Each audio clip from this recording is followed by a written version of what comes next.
Hi, this is Wishop. Let me get this arranged here. And this is a teacup reading for the period of Mercury retrograde. Oops, sorry about that. I am using a tripod this time, so hopefully it won't be quite so nausea-inducing. The Mercury retrograde begins tomorrow, I think, March 6th. Hang on, let me look at my little thing over here. It begins, there we go, yeah, March 6th. And it begins in the critical 29th degree of Pisces.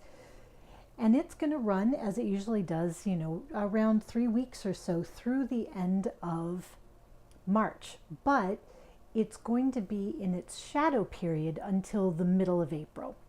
Around April 17th, I think it emerges. And the idea is that it went backward, or at least to our eyes, appears to go backwards in a sign because of our position in relation to that planet and the sun. And then once it stops going backwards, retrograde, it will take a while before it's recovered all that ground going forwards. It's basically walking in its own footsteps until it gets into new territory for the year, which will happen by mid-April. So the real hot period of Mercury retrograde will be the 3 weeks to follow now, and all the usual Mercury retrograde stuff will pertain, which is there can be miscommunications, there can be difficulties with short distance travel. Because we are such an electronically dependent society, I think Mercury retrograde is a lot bigger deal than it used to be, because you're expecting things to work instantly at the speed of electrons. And when Mercury goes retrograde, things can go kind of hinky and glitchy. So just try to be patient with it, I think, is maybe the best advice. Just try to be cooled out and patient, which is hard sometimes, especially if you're in the middle of something that is very important or urgent, or you don't want to get screwed up. But the more you have in the back of your mind, and Mercury will help you with this too, plan B's, plan C's, the less freaked out you'll be when plan A encounters some glitches or some obstacles. So anyway, aside from talking about the normal Mercury retrograde stuff, let's talk about what's different about this one. This one is in that critical degree of Pisces, which is the classical 12th house, the house of endings. Pisces is also a very spiritual house, an incredibly creative house, a very sensitive, loving, and intuitive house. It is also a house where things are below the surface, and that actually came up in the cup as well. I do the cup, and then I kind of look at it so that I sort of have some thoughts in mind before I talk about it. But what is also happening, besides being at this critical ending degree and going back over the late degree of Pisces, Mercury, the mental air planet of thoughts and insights and analysis and evaluation, is going to be going back over endings to complete some things, to really finally know what we got from it. But the things it may be uncovering could be below the surface and could be secrets at the moment. So there could be revelation of secrets that come through in this time period, of long-standing secrets. Also, what's happening very importantly is that Mercury is going to keep encountering Neptune while it's in Pisces. So Neptune is in its home sign in Pisces. Neptune is a highly spiritual planet. Some people deal with it as the higher octave of Venus. So very loving, about universal love, about embracing the collective, about dissolving boundaries, that kind of stuff. But it can also be about, as Pisces can be, about escapism. In a difficult aspect, it can be about addictions, about disappearing into something rather than maintaining your sense of self. like sort of dissolving yourself into something else, whether it be work or substances or a relationship. It's where you cease to maintain your own individual integrity as an authentic person, and you just dissolve into something else. So sometimes when we want things to end, we want them to dissolve and be washed away or carried away in the waters of Pisces. And so it can be very purifying. It can also be incredibly healing. We can be washing away past hurts and harms and things whose time has come. But the downside would be escapism that is not constructive. So the idea during this time period is to get away, give yourself time to escape, to enjoy yourself, to escape your cares, but in a way that you have already determined is good for you. Maybe you like to escape a feeling of listlessness or lack of direction by exercising or taking a walk with a friend. And you do that, and you find that during that time, your cares are lifted and you disappear from your current set of problems. And that's a good thing. And socializing, Pisces is very social because it's about collective energies. Socializing is a great way to escape. Just, don't go too far down the rabbit hole to the Mad Hatter Tea Party. Just have in mind a certain level of maintenance that you want, or a certain level you want to, as we would say in the Pisces thing, keep your head above water. So I'm going to be using a lot of water metaphors because they all come up here. Let's get into the cups. So the first thing I want to talk about, because I had a grand message on the saucer. Okay, so here's the way the saucer came out. So one thing I'm going to point out to you is that if we cut the saucer in half like I would a zodiac chart, this part is the part below the horizon, or the night, and this part is the day. So if you were born in the lower part of your chart, you were born at night. If you were born in the upper part of your chart, you're born in the day. And then the ascendant here marks the constellation that was on the horizon, on the eastern horizon where the sun rises, at the time of your birth. So here we have this horizon. And when I saw this shape here, and I'm going to turn it so you can see this shape here, what I saw, and I'm even going to zoom a little bit so you can get a better look at that, is, okay, it looks to me like Godzilla coming out of an egg. I mean, it really, to me, looks like Godzilla coming out of an egg. So I really saw this idea of this cosmic, like big cosmic energy coming forth from night into day, coming forth from this egg-like or nascent or sort of forming realm, coming into reality. Now, when you deal with reptiles and snakes and dragons and stuff, you deal with a mixed set of meanings, because they're frequently seen, let me move this so the light can get to it, they're frequently seen as wise. It's a very old energy because reptiles were around a long time. They've lasted, and some of them are in relatively unchanged state.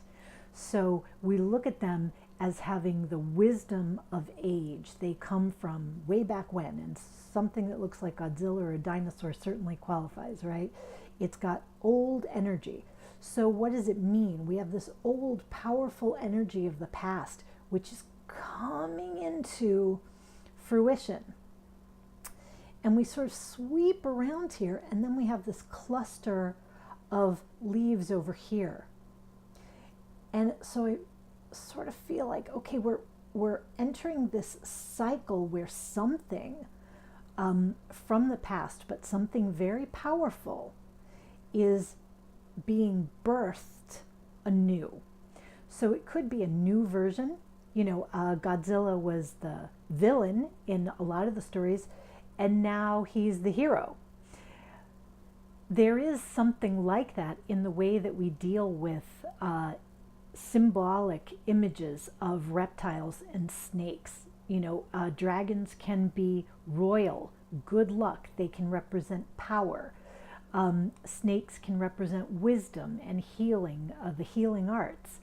But they can also represent things which are troublesome, crafty, venomous, difficult, dangerous.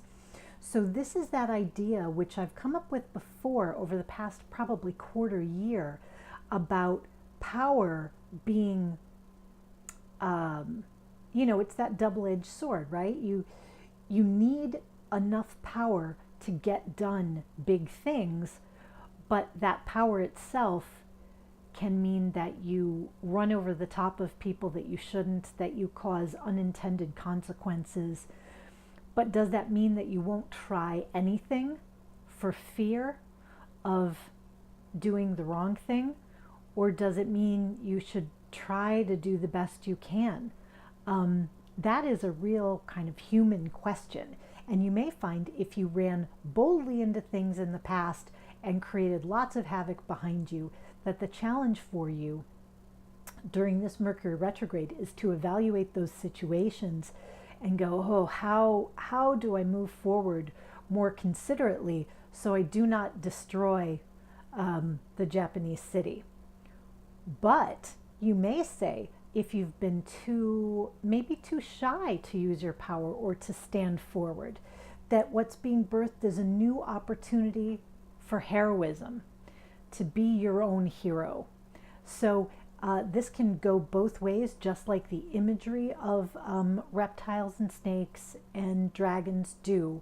And whether or not you see it as a hero or as a villain is largely going to be based on your personal experiences to date. But I think we're being asked to generate this idea within ourselves of how we view action that we've taken in the past or inaction in the past, and what we think the ethical role of action is.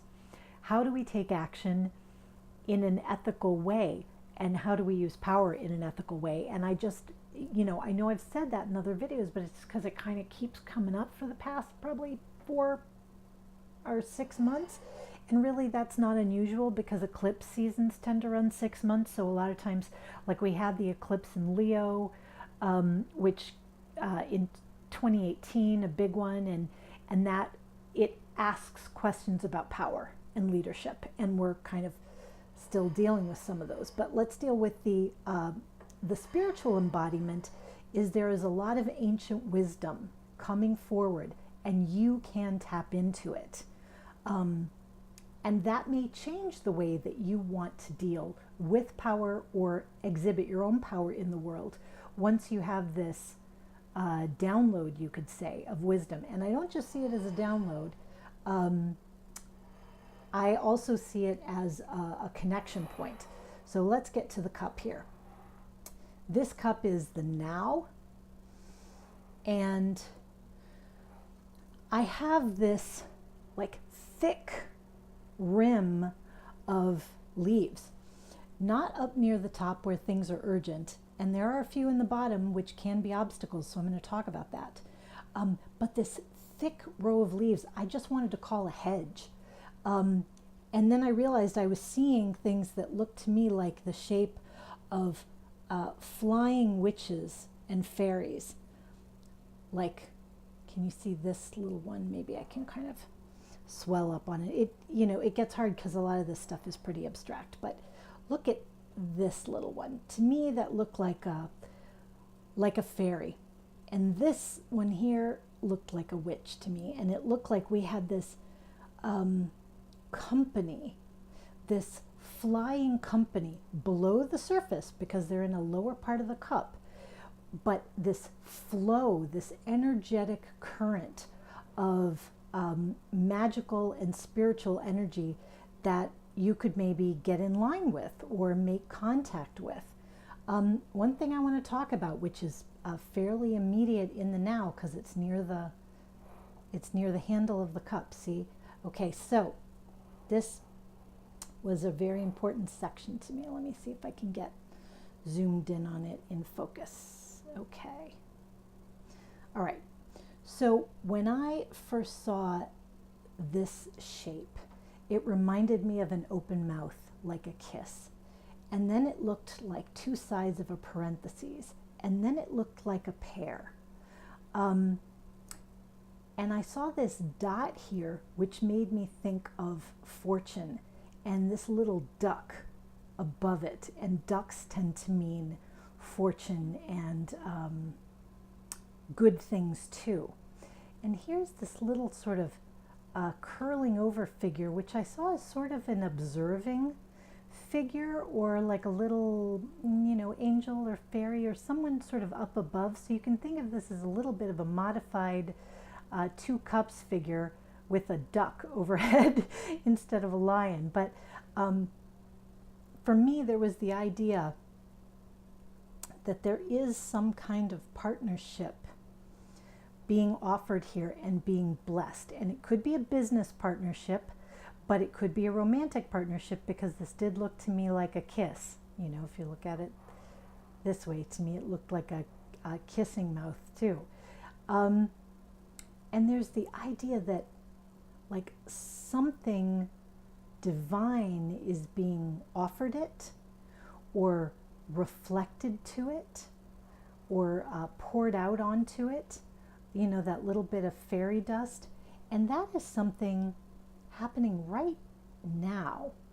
So if this is not a romantic relationship, and it doesn't need to be, this could be a business relationship, but there is something being offered here right now, or very close to now, which has good fortune associated with it, which has fairy dust sparkled on it.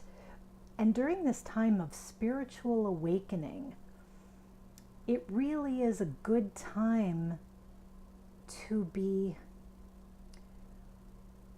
feeling towards those kinds of things. Because, as I say, this is Pisces and it's happening a little bit below the surface. Neptune can be like that too. But Mercury would like to express this in the form of communication.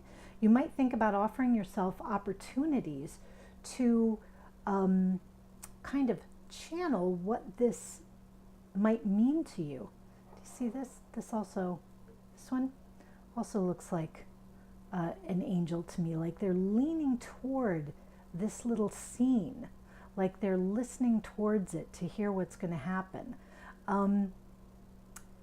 So the idea might be that you try something like automatic writing if you've never tried it, or you just sit down and doodle, or you actually there's another reader who I like, Milady, wait, I'm going to get it wrong, Milady Melody, and she does readings where she hits shuffle on her playlist, and she has done a reading based on the song that comes up. Maybe if you've got some big fat playlists, you'd like to do that too. Shuffle through, see what song comes up, see if it has a message for you. Do bibliomancy, pick a book that you like or that you think is meaningful or interesting in some way, randomly open to a page, see what that passage says to you. There are going to be below the surface ways that messages and these kind of contacts want to come to you. So that could also be in your dreams, of course. It could be through other divination that you do, but there's a sense it's so busy under the surface right now that there are just flows and streams of this energy being poured out and aiming your direction. So maybe try to figure out what direction that could mean. What kind of partnership could this be? What kind of blessed new endeavor could this be? If we've got the idea of the big Godzilla birthing out of the egg, what does that egg look like? Is that egg in a nest, so to speak, in your personal life, in your professional life, in your career, in your spiritual development. Maybe it's in your area of physical health. Like, what is it where there's some egg of a new wisdom and a new power that would like to birth forth? And, you know, kind of with the help, one thing that the witches and the goddesses did a lot was serve as midwives to the human world and to the unseen world. So what are all these troops midwifing? What are they bringing forth for you? What kinds of possibilities are available for you? And maybe think about during this time, because Mercury retrograde is a very reflective time, but this is happening right now, and that makes sense because Mercury is going retrograde right now. What possibilities could be out there if you kind of look for them, scry for them even? And so I'm going to turn this cup as we kind of go toward the future. So you can just take a look and see what you see. Anything you see, you know, may have a message for you. So like I see this as like almost like a diving fish or a diving animal of some way, and it's like it's all of this activity. And in a lot of symbology, Lenormand would be an easy one. Fish mean current, and they mean currency. Like Pisces, the fish, it can be a very lucky sign. It can mean currency, spiritual currency, emotional currency, and dollars and cents kind of currency. So what is it you're looking for? But where I see the next sort of interest area for me is, this has changed a little bit as it's been sitting, but I saw at the bottom here a little porcupine.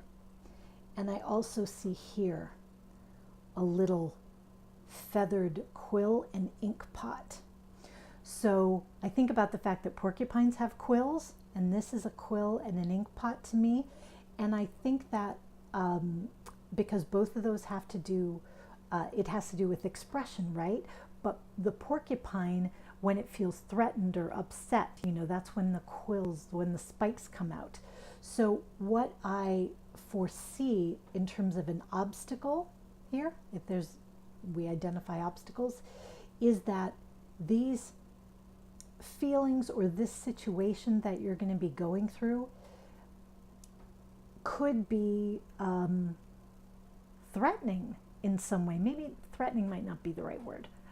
Distressing or anxiety making, just because it's something new, and it's going to be something like this Godzilla head. If I turn it back around so you can see the Godzilla head, like very powerful, right? It dominates this saucer.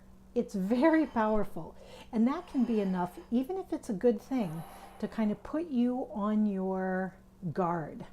Put you on your guard. That's probably a good way to say it. So some of the obstacles in here could be that you're on your guard against this new thing. And the way that you should deal with that is to try to surface your feelings about it through expression. And that's really what Mercury retrograde has been talking about anyway, because Mercury is a planet that does a lot with expression through the written word. So the idea, whatever it is you're going through, whatever ends you're examining, and it could be, you know, this Mercury retrograde lets you examine past relationships that you were in and the power dynamic, and what to you would look good going forward, like what would look blessed going forward. It could be that you're examining that stuff, but you probably want to try to get it out in language rather than just letting your spikes come out and becoming thorny for the people around you. Because, you know, you can imagine people have the situation, they get involved in a new relationship, even if it's very powerful and moving kind of fast, especially, it can make people feel on guard and thorny, and they can start acting out against the person they're involved with because they're unsure and concerned and just don't feel comfortable. And this says you're going to need to express that. In fact, the ink pot and the quill are bigger than the porcupine. So the idea is that expression of your feelings, especially if you're involved in a very powerful transformational process, and really that's what's going on right now. I mean, just to be candid, that is what's going on cosmically, and I see it happening to people personally. You're in the middle of a spiritual storm that can be a great one. Dorothy, it could be carrying you to the adventure of a lifetime, but you've got to find a way to express your anxieties and concerns about it so that you're not locked up, so that you can take good action. And also you might need to express your feelings about it so that you can do proper evaluation.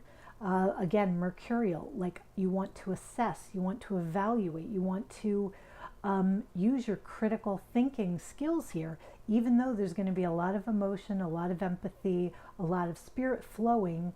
You want to use your critical faculties and your reasoning to help you get through any feeling of being overwhelmed. So that, I think, is the basic reading. I think we're in for an exciting ride. I am terribly excited to see what is going to come up out of the depths. And even though, we all might go, oh, things that are going to come up out of the depths are going to be, terrifying. I don't know, maybe. But sometimes Godzilla is the hero. And so I think looking at it, or preparing to look at it in that way, is the best way to be constructive with it.